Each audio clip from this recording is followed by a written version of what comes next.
us Chelsea, we're just getting by. Like, we are just getting by. You know, Cole Palmer still being dry. 6 games, no goals, no assists. This is the longest dry spell he's had since joining Chelsea. It's crazy. All right, let's just dive straight into it. Straight. We're going to talk about Chelsea because obviously, if you don't know, Barcelona didn't get a chance to play. Yeah. Even though the league, continues on. Other teams played, and in the end, W for Barca. So you guys still on top. Yeah, we'll talk about Chelsea because Chelsea played on the weekend, and a couple of results went their way. Yeah. Obviously, Chelsea winning and City losing was a good thing. That was a blessing, bro. That was a blessing just to get us up there. And somehow you're just staying around the fifth and fourth place. And that's what I'm saying. I want to really dive into that because what I can say right now, probably like the last podcast, I was like, we've kind of lost that spot.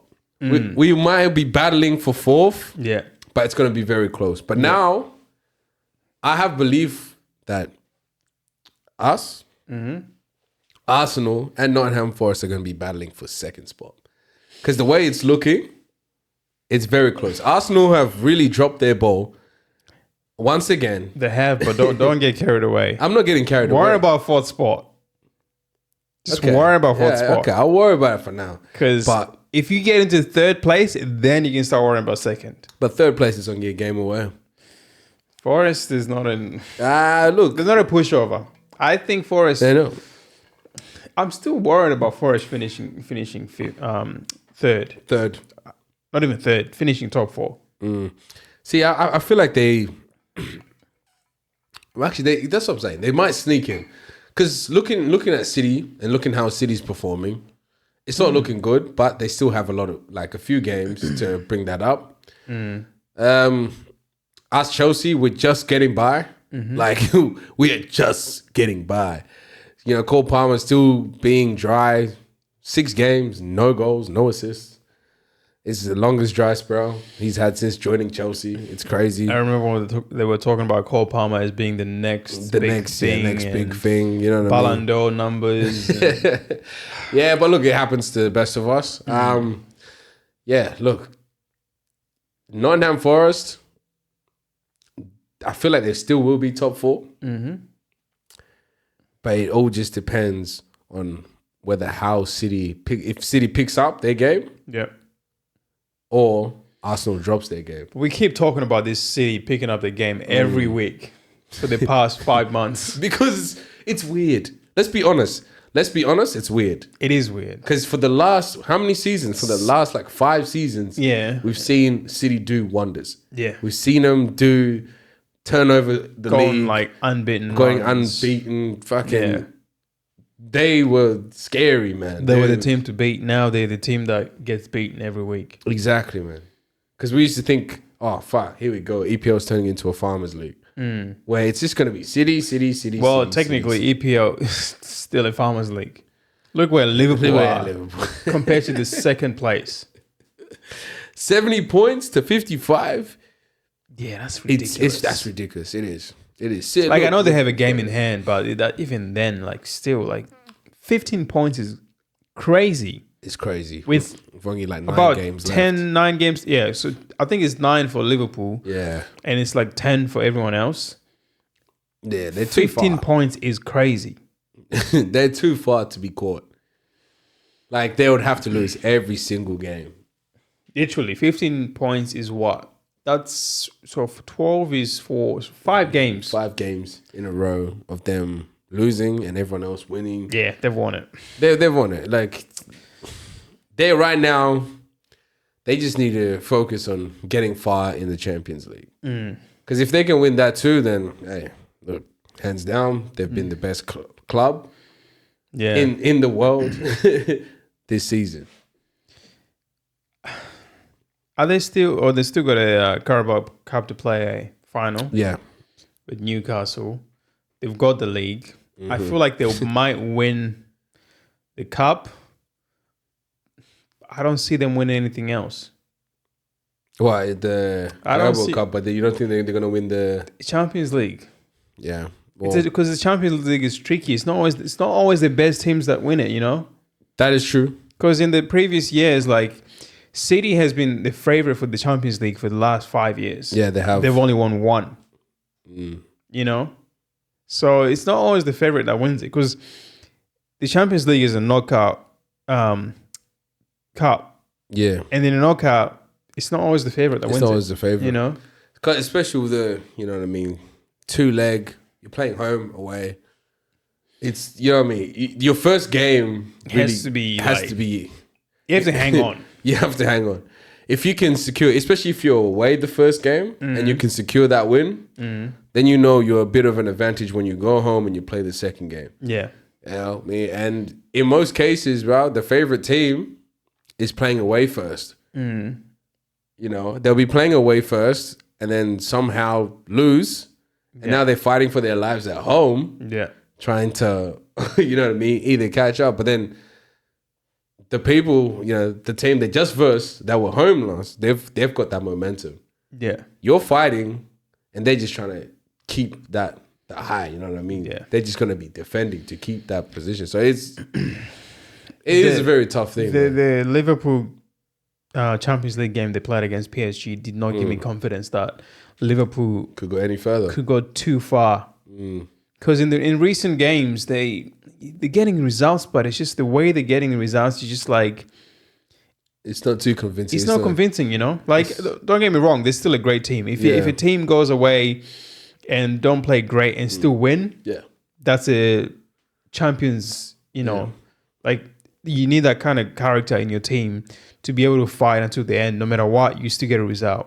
It's not always playing beautiful that makes you the best. It's playing, getting points, getting results. And Liverpool are doing that. And I think that's why they top of the league, 15 points ahead. And it's because they don't lose. Yeah. They don't lose. They're not losing, but they're not looking like, you know, like a overpowering team. Let's say when City was having their runs of winning, you could see more than here. You could see how much overpowering they were to other teams. True. Like they were dominating. They didn't look like they were gonna lose a game. Yeah, you know what I mean. When you watch Liverpool now, you see how they could have lost that game and that game and that game. They've only lost 3 games: one in the league, one in the cup, in the FA Cup, and one in the Champions League. That's actually a crazy. That's record. A crazy stat. That's a crazy, but that's a wow. Yeah, actually, I lied. They lost in the Carabao Cup, the first leg, but that doesn't count. First leg against Tottenham. Yeah, but then they go smash 4-0 or something like that. So it doesn't count. But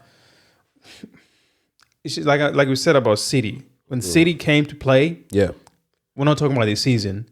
The last 5 seasons. Yeah. You know they're gonna win, and even if they don't win, you think to yourself, how did they not win? How did they not win? Because they'll be dominating. Yeah, like within the midfield, the attackers, defense. They'll still look very powerful. They'll look like a very strong defense for you to get through. But when it came to counter-attacking and just playing in that midfield, they just looked absolutely, I don't know, man. It was like they were just robots in that field that had studied every single other player and just know. Because, bro, as soon as anyone would get the ball, if they passed it out to Foden, when Sterling was still there and they were still giving him game time, he was looking very, very sharp, man. You know what I mean? They had the team. Aguero. Bro, De Bruyne as well, man. Even Kyle Walker, bro. Like, even when he was coming from the back, like running it down, the pace, like, you had pace, you had strength, you had actual, like, you know, they were very smart. They were a complete team. They were a very complete team. Really reminds me of, like, Barcelona, you know what I mean, when you guys had freaking Xavi, the whole, you know what I mean, the whole team, pure, all them guys, man, like the complete team, the complete dominating team, where it just seemed like they're missing that this season. What, for Barcelona? No, City. Oh no, City, 100%. They're missing that. Yeah, they're missing that. And it's something where you can, obviously, you know, Pep being in such a rich club, when they think they can just buy players like that, it's not going to work now. It's gonna. It needs to build. It reminds me of the season Jurgen Klopp had. He had one season where he fell off. I think he finished like 5th or something. Yep. I feel like Pep is having that time again. But mark my words, next season, City's not going to have a bad season like this.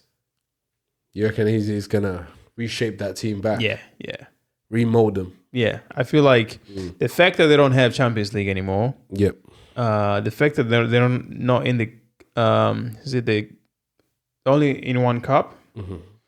I feel like they might have enough time to rest, and the fact is that there's no like major competition going on.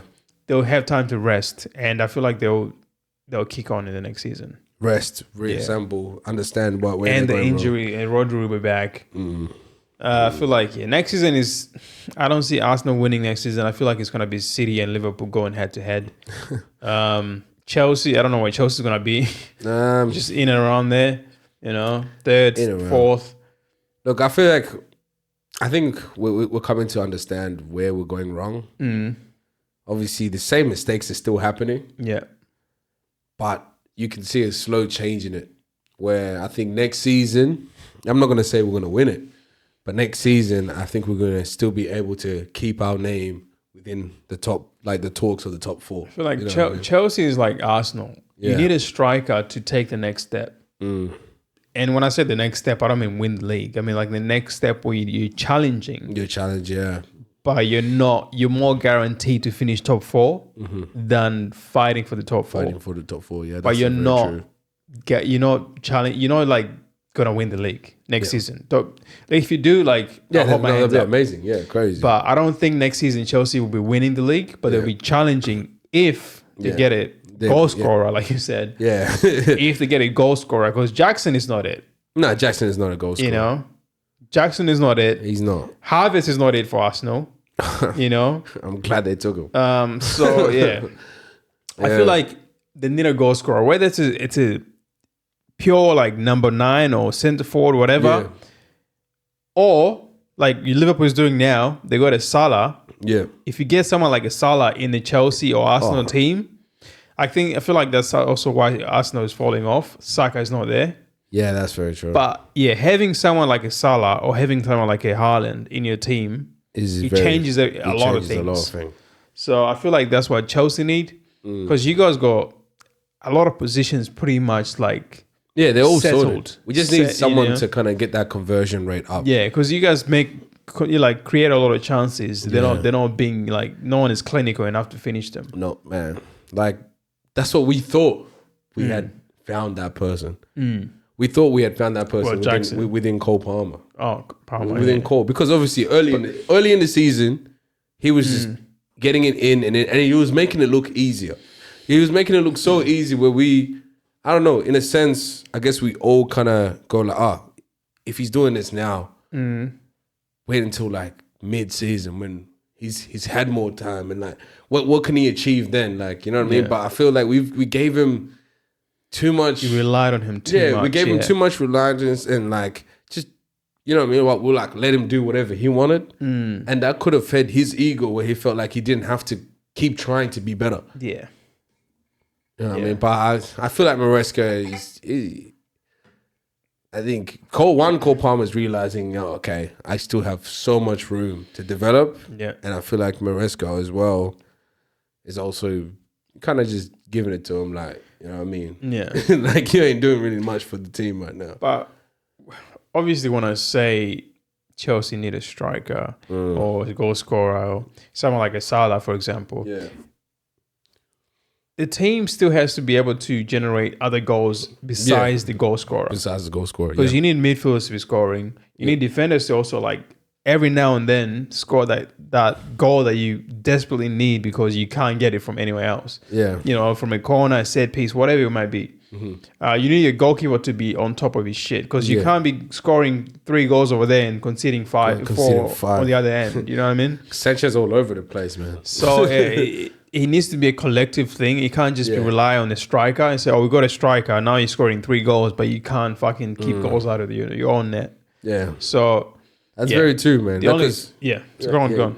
That's very true because with what you've said, the team where I could say Chelsea had all that was probably from, I guess, to 2007 era to 2012.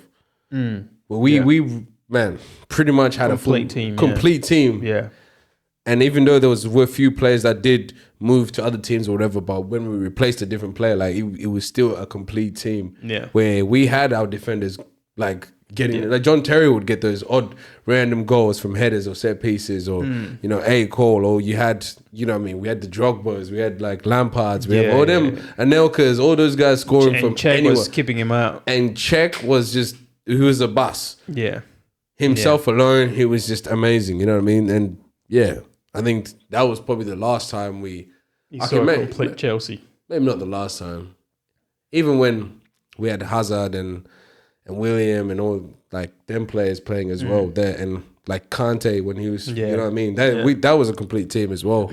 But then, you know what happened, man. With like people moving out and we had to kind of rebuild the team. But yeah, that was probably the last time. Yeah. So yeah, look, guys. We've taken enough of your time.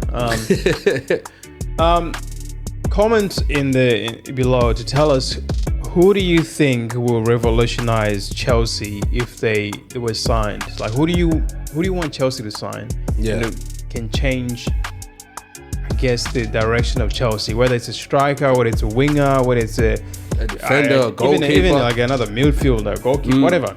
Even a manager as well. You know I don't think they get rid of the manager. So, look, if you got a manager in mind, why not? Why not, man? Just comment, let us know who you think. And let's start that conversation. Yeah, and list your top 4 as well. We're very interested to know who you think will finish in the top 4. So, are you there?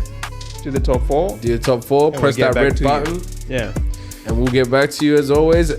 It's been a pleasure talking to you guys. M2B, FC, that's us. Exactly. And I hope to see you guys very soon. Very soon. As we talk about Barcelona. Yeah, Champions League is coming out. Yes. Stay tuned. Stay tuned, guys. Peace.